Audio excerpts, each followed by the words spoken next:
Welcome to X's and O's with LeRoy Butler, and we're going to look at a play that not only did the Packers run, you think that Carolina likes this play as well and may turn the tables around on the Packers and run I think Carolina will run this particular play in some form once a quarter, so they're going to see it 4 times. Okay.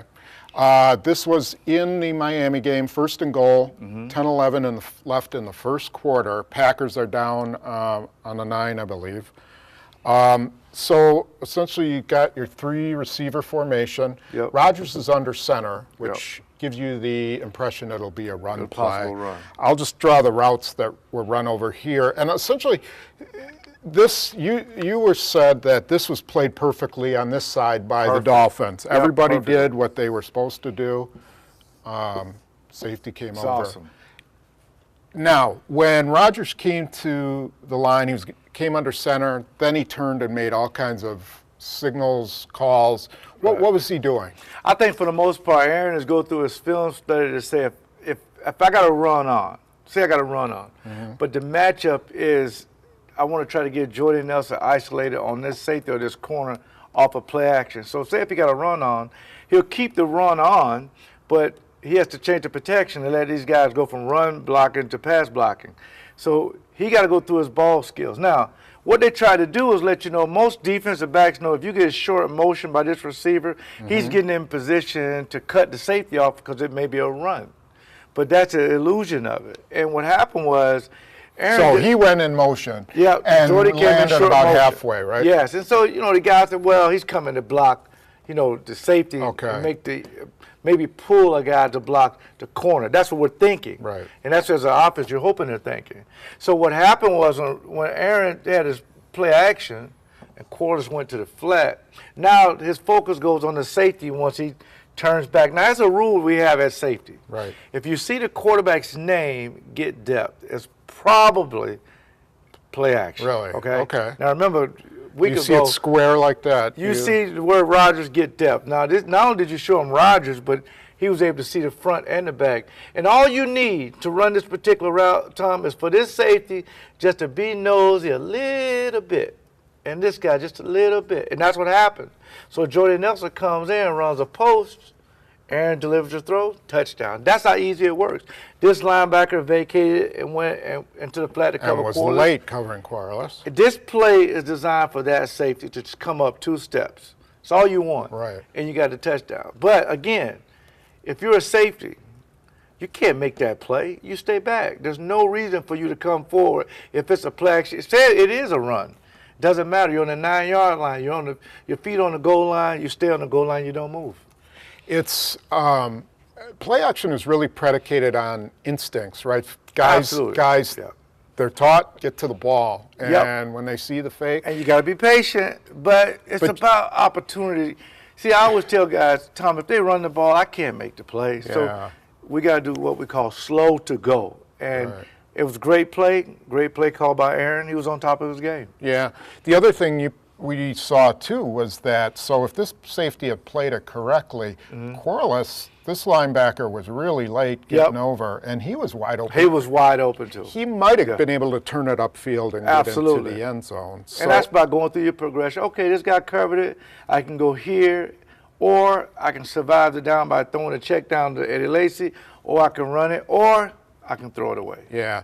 This is part of the McCarthy offense, which is you give Aaron Rodgers options. Absolutely. You try to set up the matchup and see what the defense does, and then you let him decide what's the best play, correct? Yeah, because, that's a great point, because in your film study, you're saying, Aaron, if you get 2 safeties in what we call quarters, this is what we want to run.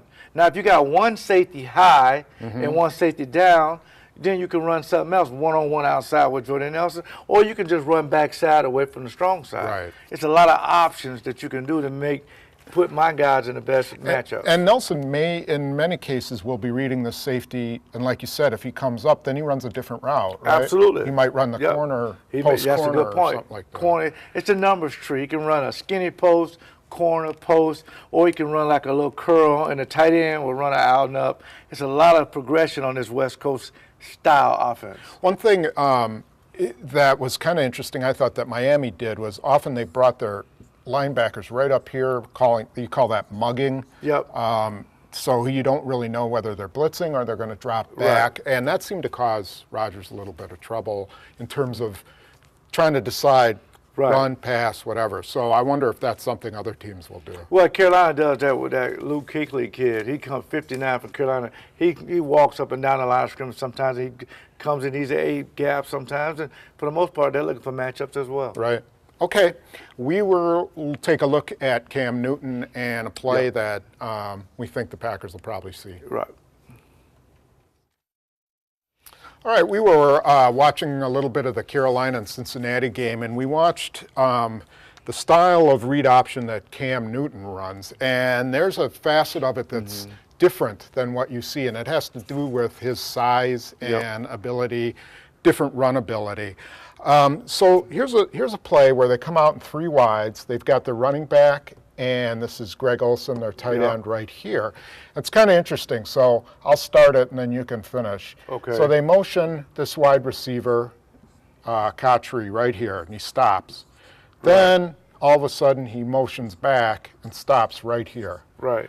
So you've got sort of a power run game. As you pointed out, they've got more guys on this side. Yep.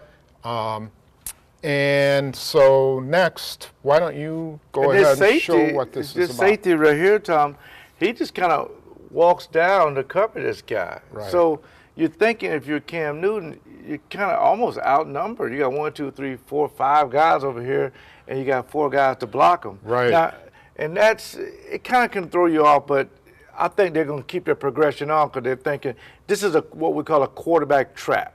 So they're going to bring over another blocker to average it out. Now, the receiver, Kotri, he kind of goes in the flat, drum into the flat real quick. Yeah, he goes this now, way. And takes the safety with him. Right. Now, this linebacker, who could be Matthews, this linebacker, Tom, he kind of goes outside angle here, and this end just kind of comes upfield, and now that big tackle, he led on down the field. Now, the problem is, if this guy comes free, you bring Olsen over here to kick this guy out. And Cam gets the snap, and right when he gets the snap, he takes this little hop step, and it almost as if he's trying to make a decision which hole to pick. And whether he's reading to whether to hand this ball off to this guy. That's true. Because so when he goes over here, now he can he can fake the handoff here. Most guys like Colin Kaepernick and Russ Wilson, they want to get outside, outside the tackle on the perimeter. He does it a little different, Tom. He'll come right up here, right off of that kick block out by Olsen, and he'll cut it right up in there, and somebody barely clipped him, and then it come over. Yeah. If not, because this safety came over, and if he didn't off balance, I think he could have put a move on this guy and gone the whole way. The point of this is that, like you said, Kaepernick will take it almost always outside. Always Smith, outside. They'll take it outside. Tannehill took it outside. Cam Newton, who is a big man, runs off tackle. This is an off tackle running play. Yeah, it really is, and it's kind of interesting, but you don't see a lot of it. You don't want your quarterback taking that many shots. But we saw a number of plays where he runs between the tackles. He really does. It's designed to go between the tackles because he's such a big dude. And I think, knowing that the Packers are not very good on run defense, they will see a lot of it inside these tackle boxes where they'll turn these guys free and they'll bring a guy over to kick him out and he'll option off of Matthews or, it could be a series of people, but they want to try to do it to Matthews and make him make a decision. That's what Miami did. Right, and so in the Packers defense, this would be 52, and he's going to have to decide, do I chase this running back? Right. Because that's going to be where the fake is, right there. Yep. Do I crash down or do I just hold right here? Yep. And that's where he probably could have made the play, or he at least hits Olsen and forces the play into this linebacker. Right, so. And they also got a play to where Olsen comes on, he'll fake like he's trapping, and they'll throw it to him in the flat, or they'll throw it to him somewhere in this area. Now, if you're the linebacker, you're kind of a head scratcher. So Julius Peppers, Matthews, and all these guys, they got to think this week, know, and that's really holds you back from cutting it loose. because you got to make sure you line up properly and things of that nature. But I don't think you ever see many quarterbacks running inside the tackle box, but Cam Newton does it. And we're going to see that on Sunday. Absolutely. Well, thanks for joining us for another edition of X's and O's with LeRoy Butler, and we will be back after the Carolina game this weekend. See you next time.